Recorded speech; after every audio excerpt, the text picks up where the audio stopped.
আসসালামু আলাইকুম সুপ্রিয় দর্শক বন্ধু। এখন বর্ষার সময় আঙুর গাছের যে সমস্যা বা যে পরিচর্যা আছে সেগুলো নিয়ে কথা বলবো। তার আগে দেখেন যে অনেক সুন্দর সুন্দর কিন্তু আঙুর মুকুল চলে আসছে। দেখেন অনেক বড় বড় মুকুল আসছে, অনেক বড় বড়, নিচেও আছে অনেক, উপর দেখেন একটা, দেখেন নিচে একটা, এখানে একটা, অর্থাৎ মোট কথা অনেক সুন্দর সুন্দর মুকুল চলে আসছে। দেখেন এখানে পাতার ভেতরে লুকায় আছে, এখানেও একটা মুকুল আছে, বড় মুকুল। তো মোট কথা যাই হোক, এখন আঙুর গাছে নতুন করে মুকুল আসা শুরু হয়েছে। তো বর্ষার মধ্যে হচ্ছে এই মুকুল থেকে ফল নিলে ফলগুলো নষ্ট হয়ে যাবে। তো সেক্ষেত্রে উচিত হবে যে বর্ষার মধ্যে ফলগুলো না নেওয়ার। তো বর্ষাকালে একটা সমস্যা আঙুর গাছে দেখা যাচ্ছে, প্রায় গাছে অনেকে বলছে, তো তাদের জন্য আজকের ভিডিওটা। দেখেন এই পাতা কিন্তু কুকড়ে গেছে, ডোকাটা। দর্শক আপনার ভিডিওতে ভালো করে দেখেন, এটা কিন্তু কুকড়ে গেছে।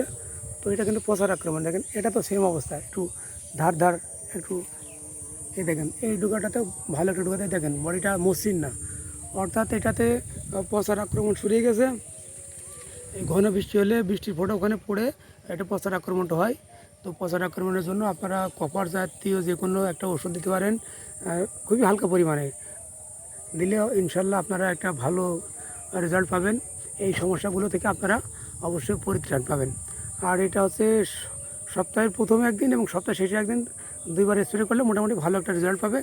তখন এরকম প্রত্যেকটা ডোকা এমন সুন্দর থাকবে, এরকম মুকুলে ভরে যাবে আপনার আঙুরের ডোকাগুলো, আর নষ্ট হবে না।